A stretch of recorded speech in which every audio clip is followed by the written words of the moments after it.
একটা অদ্ভুত কেস ছিল। আমি একজন ভয়ঙ্কর ক্রিমিনাল ভিকির খোঁজে ছিলাম, যে জেল থেকে পালিয়েছিল। আর ওর খবরটা আমি রেডিও, টিভি, নিউজ পেপার সব জায়গায় ছড়িয়ে দিয়েছিলাম, আর জনগণকে একটু সতর্ক থাকতে বলেছিলাম। তারপর একদিন টিপস পেলাম, ওকে মাধবপুর বলে একটা জায়গায় দেখা গেছে। আর তারপর আমরা ওখানে গেলাম, আর আমরা প্রত্যেকটা বাড়িতে জিজ্ঞাসাবাদ শুরু করি। আর তারপর একটা বাড়িকে আমরা নক করি।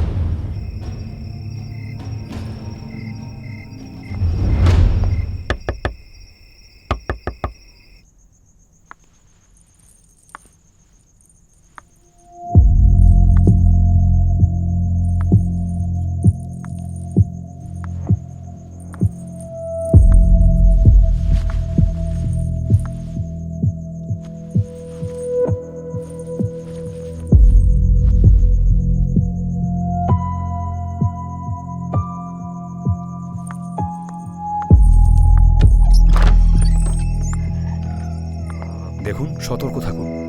বিকি নামের একজন ক্রিমিনাল জেল থেকে পালিয়েছে। আপনি যদি কিচ্ছু জানতে পারেন ওর ব্যাপারে, আমাদেরকে জানাবেন। আপনি যার কথা বলছেন সে এখানেই আছে। আমি তাকে হলে বেঁধে রেখেছি। আমি পুলিশকে কল করতেই যাচ্ছিলাম। যাই হোক, ঠিক আছে, চলুন। হ্যাঁ। ইন্সপেক্টর, এই হলো সেই অপরাধী। আর ও শুধু আপনারই নয়, আমার চোখেও অপরাধী। ও আমার সঙ্গে অসভ্যতামি করার চেষ্টা করছিল। নিয়ে যান আপনি ওকে। তো আপনি ওকে ধরলেন কি করে? আসলে স্যার, আসলে আমরা দুজনে মিলে ওকে বেঁধেছি। আপনি কে? আগে ও আমার ফ্যামিলি ফ্রেন্ড বৈভব। আসলে আমার স্বামী না বাইরে গিয়েছে। ওনার কল এসেছিল যে ওনার আসতে একটু দেরি হবে। তখন আমি টিভি দেখতে থাকলাম। টিভিতে নিউজ দেখছিলাম, একটা ক্রিমিনাল পালিয়ে গেছে। আমি ভয় পেয়েছিলাম। আর ইন্সপেক্টর, এটাই জানতে পেরেছিলাম যে ও এই এলাকাতেই আছে। তাই আমার আরো ভয় করতে থাকলো। তাই আমি বৈভবকে কল করেছিলাম। আসলে কি বলুন তো, ও আমাদের বাড়ির কাছেই থাকে। তখন আমি দরজা আর জানলাগুলো চেক করলাম।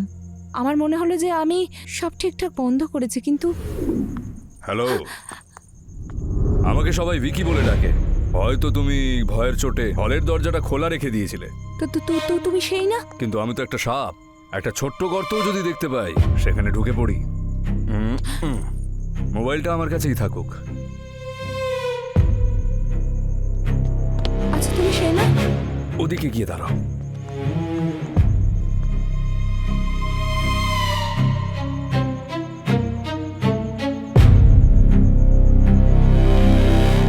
বাহ, মানতেই হবে, তোমায় কিন্তু খুব সুন্দর দেখতে। সৌন্দর্যের আনন্দ নিতে ইচ্ছুক আমি। আসলে কি বলো তো, আমার এমন সুন্দর দেখতে মহিলাদের উপভোগ করতে দারুণ লাগে। একটা কাজ করো, চলো নিজের কাপড় খোলো। তুমি আমার সঙ্গে এভাবে কথা বলতে পারো না। আমি একজন ভদ্র বাড়ির মহিলা।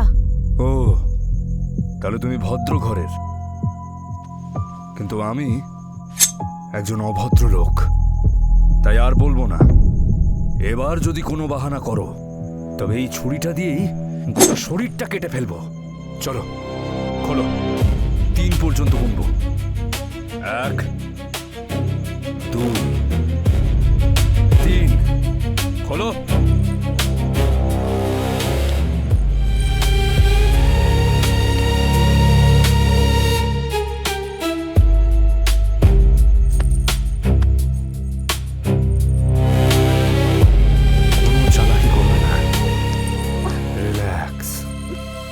ছাড়ো আমাকে। ছাড়ছি, কিন্তু একটু পরে। সরে যাও বলছি।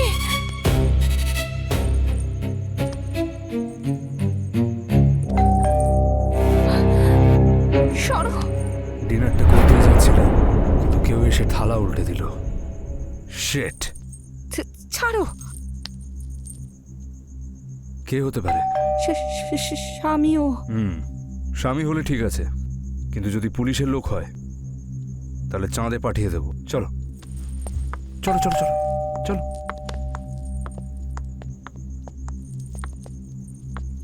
দরজাটা খোলো।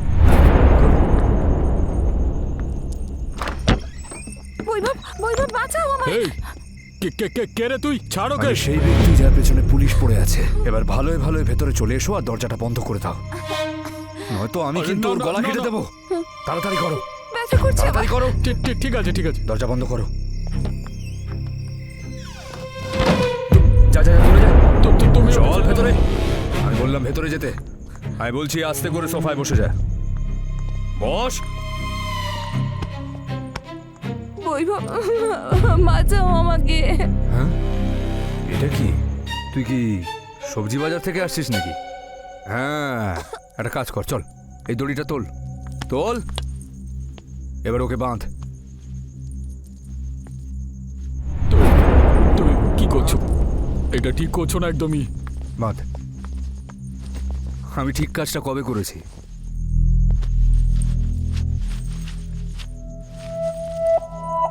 পায়ে বাঁধ। আমি তোমাকে বলছি তুমি কিন্তু ঠিক করছো না, পরে কিন্তু খুব পস্তাবে তুমি।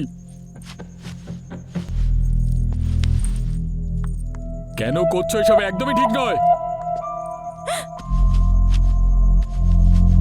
ঠিকঠাক বেঁধেছিস, ছেড়ে দাও। আরও কিছু করতে পারবে না, শুধু বক বক করতে পারবে। কি বলছিলিস তুই? আমি কেন করছি? তবে শোন, আমি তোর বউকে বেডরুমে নিয়ে যাব, তারপর ওর সঙ্গে আমার শরীরের খিদে মেটাবো, আরে না। আর তারপর আমার এঁঠো থালার মতন ওকে তোর জন্য ছেড়ে দেব। তারপর তুই যত ইচ্ছে চাটতে থাকিস। চল। বৈভব, এই আরে কি হলো কি? চল এই না। পাগল হয়ে গেছিস নাকি তুই? ছেড়ে দে ওকে, ছেড়ে দে।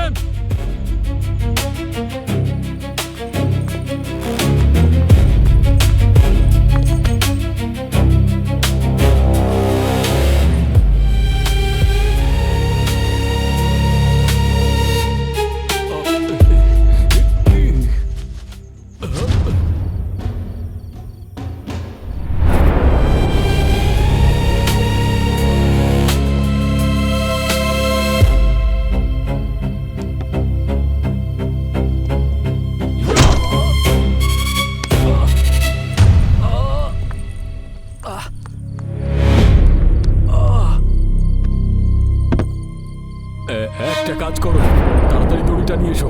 একে আগে বেঁধে নি, তারপর পুলিশকে ফোন করব। তারপর আমরা ওকে বেঁধে ফেললাম আর পুলিশকে কল করতে যাচ্ছিলামই কি আপনারা চলে এলেন। এবার তোকে এতদিনের জন্য জেলে পাঠাবো না যে সূর্যের আলো দেখতে ভুলে যাবি। স্যার, আমি একটা কথা বলতে চাই। এই মহিলা না খুব শয়তান স্যার। স্যার, ও আপনাকে অনেক কথাই বলেছে ঠিকই, কিন্তু অনেক কিছুই ও লোকাচ্ছে। স্যার, ও ওর ফ্যামিলি ফ্রেন্ড। যখন ভেতরে এসেছিলাম তখন এরা একে অপরকে জড়িয়ে ধরেছিল, মনে হচ্ছিল যেন ওরা হাজব্যান্ড ওয়াইফ। কিন্তু যখন আমি ওকে ছুরি দেখিয়ে ওকে বেডরুমে নিয়ে গেলাম আর ওর সঙ্গে জোর জবরদস্তি করার চেষ্টা করলাম, তখন এই শয়তানটা আচমকা আমার মাথায় আঘাত করলো আর আমি পড়ে গেলাম। কিন্তু স্যার, আমি দেখলাম যে তারপর এরা এমন ভাবে একে অপরকে জড়িয়ে ধরলো যেন যেন চন্দনের সঙ্গে সাপ। এবার আপনি নিজেই বলুন না, ফ্যামিলি ফ্রেন্ড কখনো একে অপরকে এভাবে জড়িয়ে ধরে? এই চুপ, কি বাজে বকছিস তুই? বাজে তুই বকছিস? শরীরের ভাষা আমি খুব ভালোই বুঝি স্যার। ওই দেখুন, ওই ফটো ফ্রেমটা দেখুন, এতে এই মহিলা ওনার স্বামীর সঙ্গে আছে। এর থেকেই এটা পরিষ্কার হচ্ছে যে এই মহিলা ওনার স্বামীকে ঠকাচ্ছে। আর স্যার, এই ফ্যামিলি ফ্রেন্ডের সঙ্গে প্রেম করার চেষ্টা করছে স্যার। স্যার, আমি লাক বাই চান্স এখানে এসেছি, তাই এদের খেলাটা নষ্ট হয়ে গেল। স্যার, আমি আপনাকে বলেছিলাম না যে আমার স্বামী বাইরে গেছেন, ওনাকে ফোনেও পাচ্ছি না, ওনার আসতে অনেক সময় লাগবে। স্যার, স্যার ওই আপনি টেনশন নেবেন না, আপনি না ওকে নিয়ে যান। স্যার, স্যার, বাজে কথা আপনার মনে বলে হচ্ছে যাচ্ছে। যে ও ঠিক বলছে? স্যার, এ আমার আপনার সবারই টাইম ওয়েস্ট করছে। আপনি একে নিয়ে গিয়ে জেলে পুরে দিন এক স্যার। সেকেন্ড, কিন্তু আপনার স্বামী কোথায়? ওনার সঙ্গে কথা বলেন। স্যার, ওনার সঙ্গে আমি অনেকবার চেষ্টা করেছি যোগাযোগ করতে, কিন্তু আই থিঙ্ক নেটওয়ার্ক ইস্যুর জন্য ফোনটা লাগছে না। স্যার, আমি আপনাকে আরেকটা কথা বলছি। যখন এই লোকটা এই বাড়িতে এসেছিল তখন ওর হাতে স্যার রেশনের বস্তা আর এই দড়িটা ছিল। এই দড়িটা দিয়ে আমি ওকে বেঁধেছিলাম। স্যার, একবার ওকে জিজ্ঞেস করুন না ও বস্তা আর দড়ি নিয়ে কেন এসেছিল এখানে। স্যার জেনে শুনে আমাদের সময়টা নষ্ট করছে। প্লিজ একে নিয়ে যান আর জেলে পুরে দিন স্যার, প্লিজ স্যার। হ্যাঁ স্যার, ওকে নিয়ে যান। ওকে তো আমরা নিয়ে যাব, কিন্তু আপনাদের দুজনের ব্যাপারটাও ঠিক বুঝতে পারছি না। আপনার ফোনটা দিন। ফোন আমার তো স্যার ভেঙে দিয়েছে তো ও sir. Sorry to say sir, এটা তো আমাদের পার্সোনাল ম্যাটার। কেন নিজের জন্য বিপদ রাখছেন? পুলিশের যদি একবার সন্দেহ হয় তাহলে তারা কিছুও করতে পারে। মোবাইলের লকটা খুলে আমায় দিন।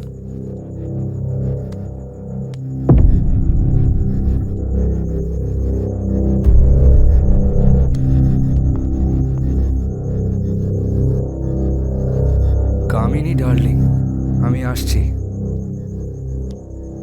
আই লাভ ইউ, আমি তোমাকে খুব ভালোবাসি, কিন্তু আজ আমরা ওকে শেষ করেই দেব। এসব কি? আর তোমরা দুজন কাকে শেষ করার কথা বলছো এখানে? স্যার, আমি এই বাড়িতে ক্রাইমের গন্ধ পাচ্ছি। তুই আমাকে শেখানোর চেষ্টা করিস না, তুই নিজের মুখটা বন্ধ রাখ। আমি এই বাড়িটা সার্চ করে দেখব। ঠিক আছে স্যার, আপনি যেটা করতে চাইছেন করুন। চলুন স্যার, ভালো করে সার্চ করবেন এই বাড়িটা। তুই চুপ কর।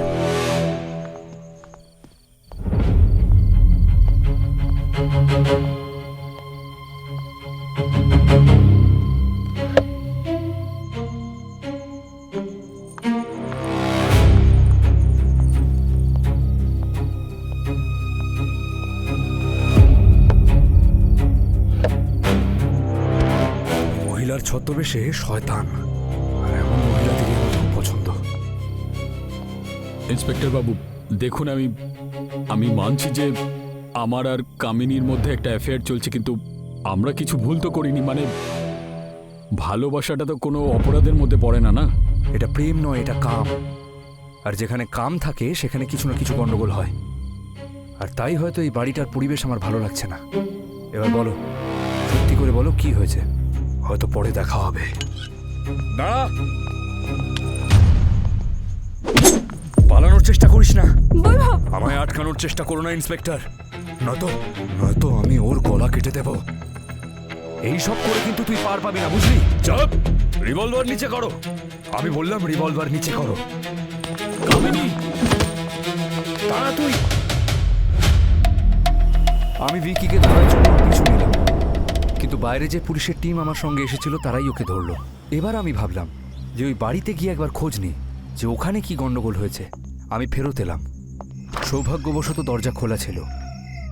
আমি ভেতরে গিয়ে দেখলাম ও শিট, আমি দরজাটাই বন্ধ করতে ভুলে গেছি।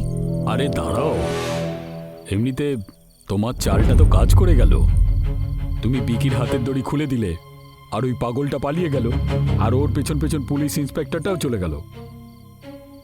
আমি সত্যি ভয় পেয়ে গেছিলাম যে আমরা ধরা না পড়ে যাই। হ্যাঁ, যাই হোক, এইসব তো ঠিক আছে, চলো একটা কাজ করি। আরে এত তাড়া কিসের? ওরা পুরো মুডটাই খারাপ করে দিয়েছে। আগে আমি একটু মুডটা ঠিক করে নিই। তুমিও না।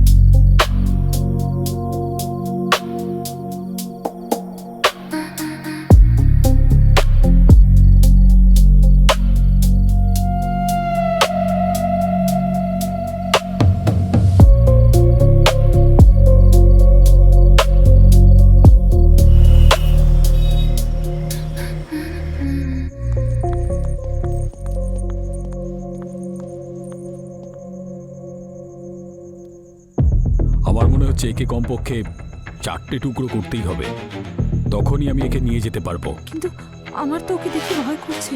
ওর মুখটা দেখে মনে হচ্ছে যে এক্ষুনি ও দাঁড়িয়ে পড়বে। তাই যা করার তাড়াতাড়ি করো। ব্যাস, তোমাদের দুজনের খেলা শেষ। তোমরা কি ভেবেছিলে তোমরা পুলিশের লোককে বোকা বানাবে? আমরা পুলিশের লোকেরা দূর থেকে ক্রাইমের গন্ধ পাই। আর হ্যাঁ, আমি জানতাম তুমি ভিকিকে ইচ্ছে করে ছেড়েছিলে যাতে আমি ওর পিছু নিতে পারি, কারণ আমার এখানে থাকাটায় তোমাদের সমস্যা হচ্ছিল। আমি বুঝতে পেরেছিলাম যে কিছু গন্ডগোল অবশ্যই আছে। এবার বলো, কেন মারলে ওকে? এমনটা ভেবো না যে আমি তোমাদের দুজনকে মারতে পারবো না। তোমাদের খুন করে আমি এটাকে এনকাউন্টার প্রমাণ করে দেবো, বুঝেছো? বলো এক্ষুনি। স্যার, আমি বলছি, ও ওর না একটা নেশা করার খারাপ অভ্যেস ছিল, পশুর মতো ব্যবহার করত।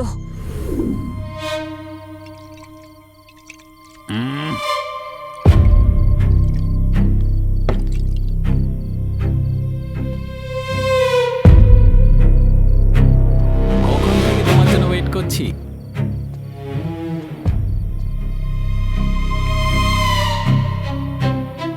সরে যাও বলছি, গন্ধ বেরোচ্ছে মদের। তাতে কি হয়েছে? হ্যাঁ, তুমি নিজের কাজে মন দাও। তোমার কাজ হলো আমার সাথে শোয়া।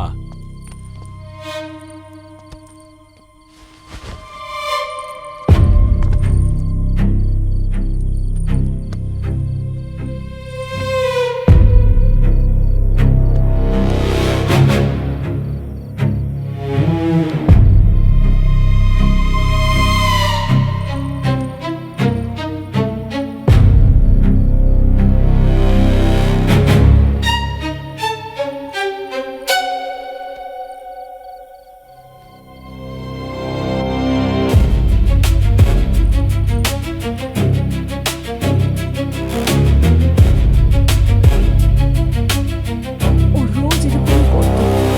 আমার মনে হতো আমি কোনো পশুর সঙ্গে বাস করছি। আমার বিয়েটা আমার জন্য শাস্তি হয়ে গেছিল। এর মধ্যে বিশালের বিজনেস পার্টনার বৈভব আমার জন্য একটা আশার আলো হয়ে এলো।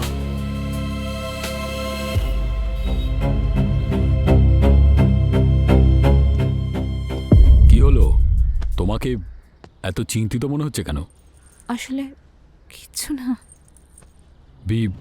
বিশাল কোথায়? বিশাল, আমি জানি না ও কোথায়। ওই বাড়িতে কখন আসে, কখন যায়, কোথায় যায়, সেটা আমি জানি না। আমি তো ওর জন্য শুধু একটা কাজের লোক হয়েই রয়ে গেলাম। কখনো ওর পেটের খিদে মেটাই, আবার কখনো শরীরের।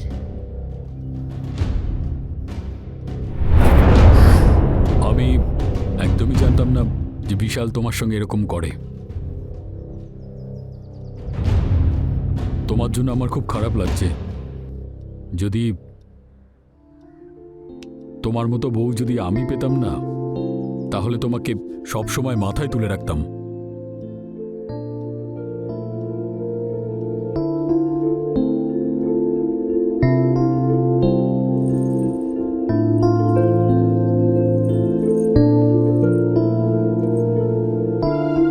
আস্তে আস্তে আমরা কাছাকাছি আসতে থাকলাম, আর আমাদের মাঝে সব সীমাই ভেঙে গেল।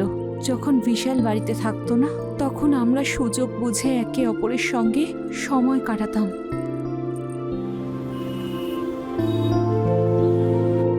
আজ বিশাল বাড়িতে নেই, তাই অনেক দিন পর একসঙ্গে থাকার একটু সুযোগ পেলাম, তাই না?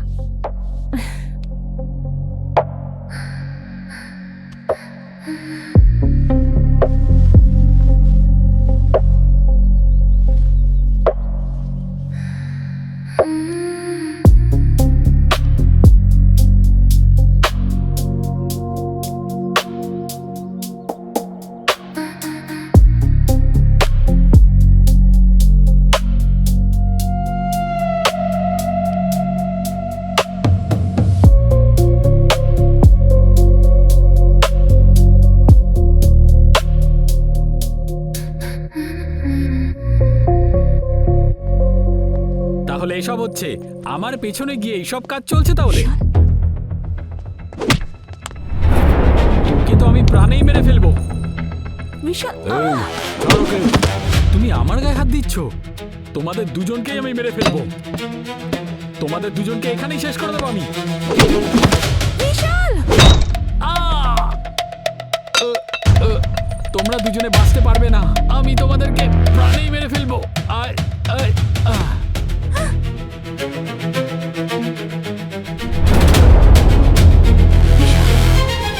স্যার, আমরা কোনো প্ল্যানিং করিনি। যা ঘটেছে হঠাৎ করেই ঘটেছে। আমরা তো নিজেদের প্রাণ বাঁচাচ্ছিলাম, আর আজ আমরা যদি নিজেদের প্রাণ না বাঁচাতাম তাহলে ওই মেরে ফেলতো। এটা আমরা জেনে বুঝে করিনি। যদি অন্য কারোর সঙ্গে সম্পর্ক রাখার ছিল তাহলে নিজের স্বামীকেই ছেড়ে দিতে। তোমার স্বামী যেমনই হোক না কেন, তুমি ওর স্ত্রী ছিলে। অন্য কোনো লোকের সঙ্গে অবৈধ সম্পর্ক রাখা অপরাধ। এবার তোমাদের কি হবে? তার বিচার তো আদালত করবে। You are under arrest. চলো চলো।